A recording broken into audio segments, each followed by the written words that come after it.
1. Hello, everybody. How's everybody doing today? Welcome to our 297th Rally for Social Justice. As you may be able to see, we are here with quite a lot of snow, but we have it nice and shoveled out. I want to thank everybody who went to rallies yesterday, also in the freezing cold temperatures. So I'm not going to get into a theme or anything, but one thing I do want to say is I know during this time of year where it's freezing, there's a lot to do, it can feel like this is what we've been leading up to, this is what we have to do, we have to be here. But also, we've been here for years, and we know the importance of people being here before this starts. It's kind of hard for me recently because my line in the sand for going to rallies is if it's snowing out. I have bad experiences driving in the snow, so I've made it to not as many rallies recently as I would have liked to. And in those moments, I remember that it's not just about these rallies. These rallies exist because of the rallies of the last 5 years, and the rallies in 5 years will exist because of what we do now. So one thing I want to say to you guys, but specifically to anybody watching is, as you're going through this rally, think about one thing that you can do to keep it going, to change your life based on this. You're not going to be able to rally every day or every week for the rest of your life, most likely. Or at least I can tell you it's very, very difficult. But if it's getting more involved in local politics, if it just changes what you share on social media, how aware you are of what's going on with ICE, how much you are vocal about your beliefs, if you're involved in local community efforts, rally groups, anything that you can make sure outlasts just this moment, that's how we build movements. We know that, and we are ready to do it again. So thank you, everybody. I think we're on the horizon of potentially great things, and we have to remember to keep it up and know that things only come when we make them happen, little by little. With that being said, I want to introduce our fantastic speaker for the day. I am very happy to have MayaRose SpokenWord back, and she's going to talk to us about an incredible event that is coming up. So I'm just going to flip this camera. There you go. Yes, sir. I know good thug. A colored boy, mulatto, not raised right, disrespecting the law. A criminal at the core of his DNA, Negro. Strip him down of all his humanity, revoke his right to vote, and set us off to fight the fires of the white wealthy for chimp change. But no, it's not about race. Miseducate him and leave him to fend for himself among the chaos that is his history. We all don't deserve what comes to us if we don't keep our nose clean. Concrete wallpaper and liquor store hallways are no excuse. Pull yourself up in great. I did it. I got by. No one paved the way for me. Bus boycotts and water hose beatings did not touch my college fund. Crack, heroin, deadbeat dads, and single moms has nothing to do with my inheritance of love. My suburban security and ambition has no bearing on your decision to act a fool. Pull your pants up and speak to me proper, boy. A knee on the neck, a bullet in the head helps the heart of this civilization. Make peace on the dead souls of our ancestors. Happy Black History Month, everybody. Day of Black History Month. That was good. Thank you. My name is MayaRose SpokenWord. You might also know me by my given name, Leah Joy Pearson. But when I'm out at events speaking my poetry, it's MayaRose SpokenWord. And today, I know it's super cold, so I'm going to try to keep it somewhat brief. But the theme for today is ARTIVISM. And some of you may have heard of this term, ARTIVISM. I just heard of it a month ago, and there's a really awesome children's book by, I believe the author is called Nicholas Sparks, called ARTIVISM. And for me, it was like a light bulb went on, because I've been an artivist my entire life. And that is an activist and an artist. And I spent a lot of time in my 20s and 30s trying to figure out how the two blend. You know, I did go to town halls, I canvassed for Obama, I protested, I rallied, but I was also this theater person, you know, this poetry person, and I didn't quite know how they blended together. So organically, I kind of, when I got into spoken word, because originally I was doing theater, and when I started writing more and more spoken word, I got into protest poetry, which is also a thing. and realize that, oh, yes, like you can be an activist and be an artist.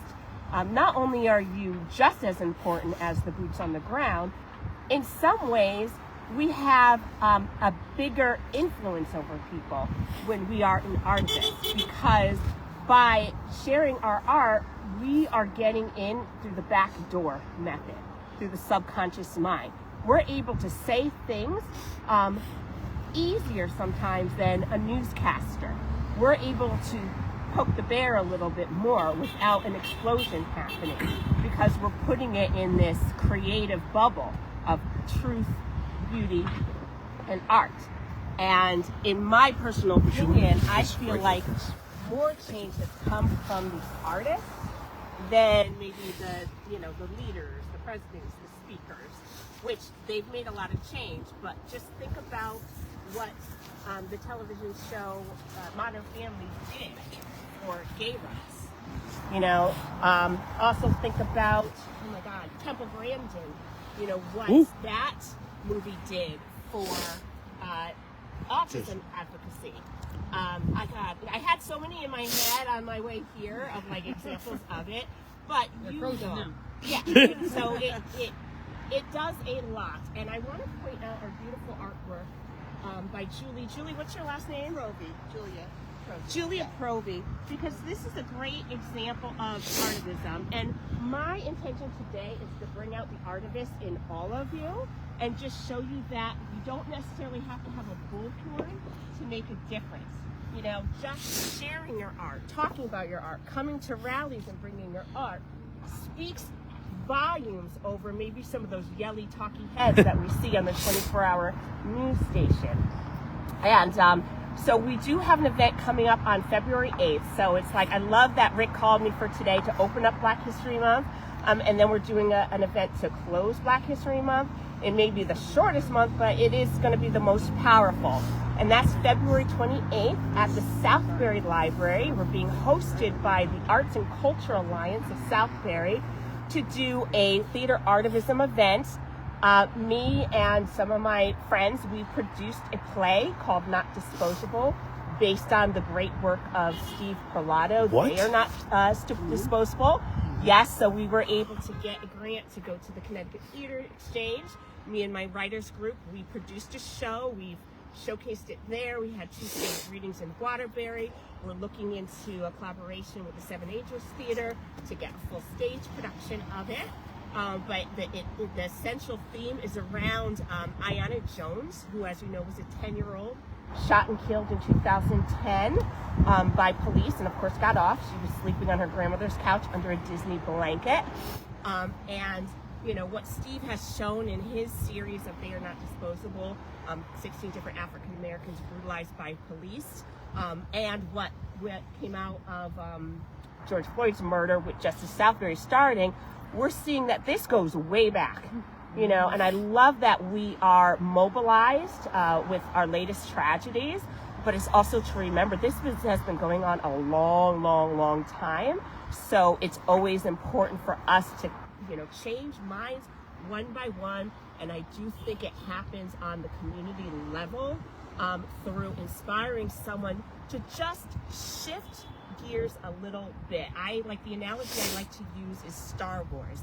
Are you a stormtrooper or a Jedi? Because the thing is, the Darth Vader and the Emperor would not have the power they have if they didn't have so many stormtroopers.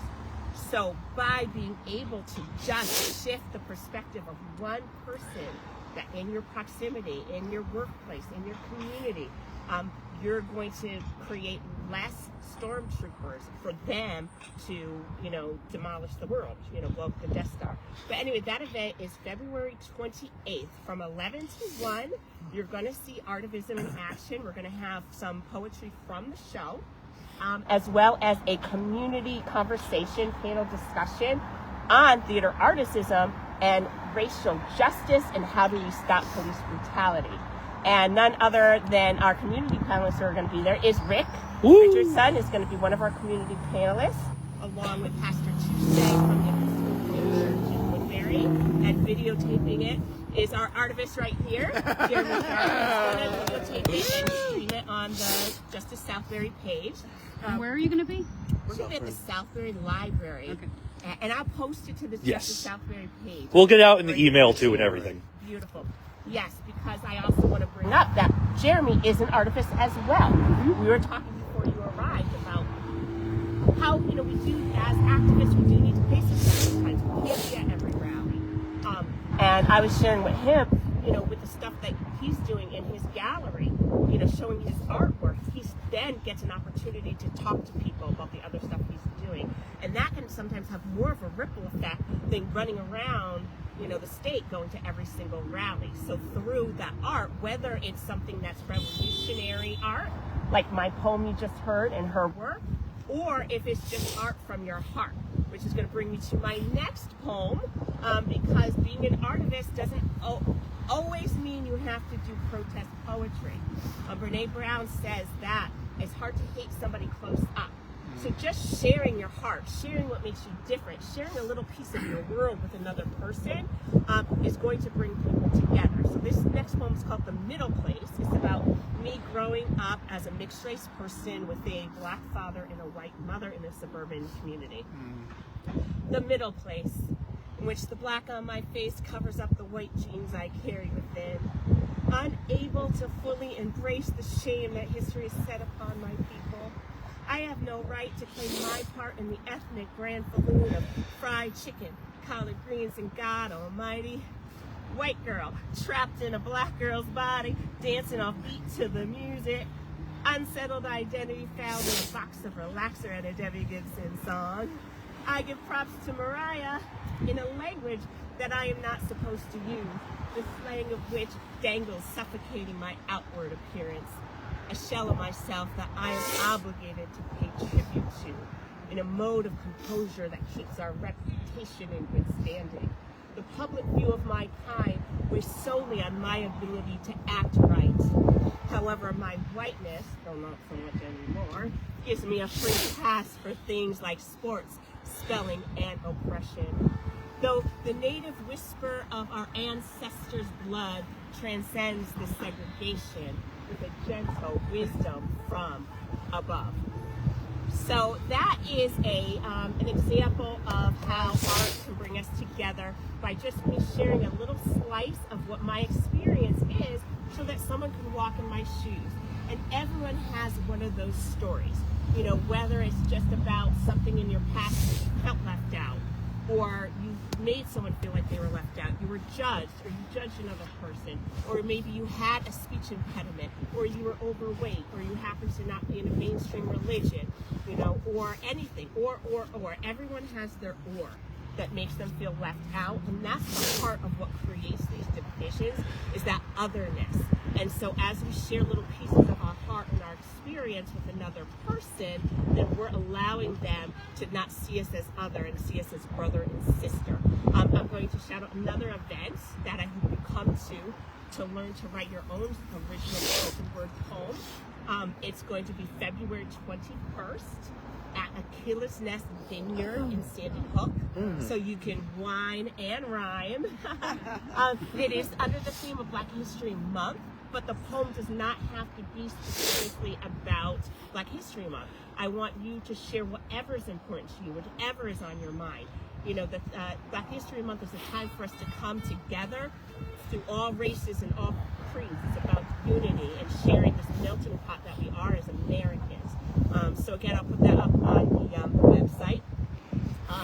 And then my last poem we're going to do, because I know we want to get home and get warm and have our hot cocoa, is about the historical aspect. So again, another way you could be an artivist is just through being a historian. Again, you don't have to get the megaphone out.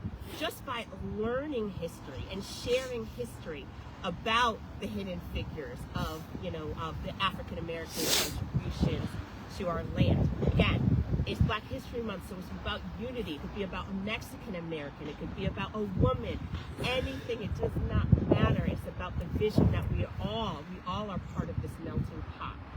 But by studying some history and then writing a poem about it, or painting a picture, or doing a collage or singing a song or a documentary, where everyone has a creative artistic side to them, whether you're a professional, whether you're a hobbyist, or you're a closetist. So there is an artivist within you. And so this one is called Coretta Sing.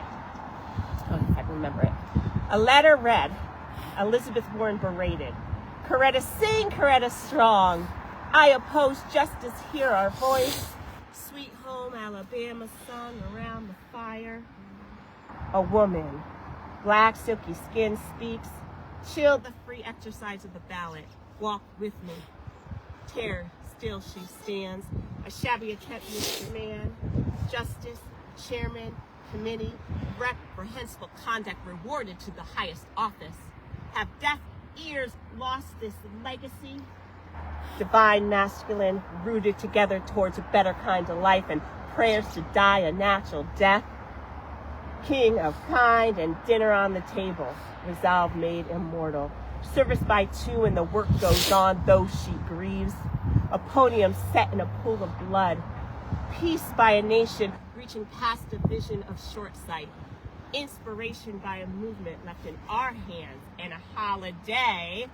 And again, it is in our hands, like having Black History Month, having Martin Luther King Day as a holiday is in our hands. It's we the people who are going to make sure that that stays in place, and we extend it to more and more and more of any ethnicity, any marginalized person, so that they feel like they have a seat at the table. And I'm so grateful to all of you for coming out here each week. Even when I'm not here, my heart is with you. As a person of color, I appreciate what you're doing.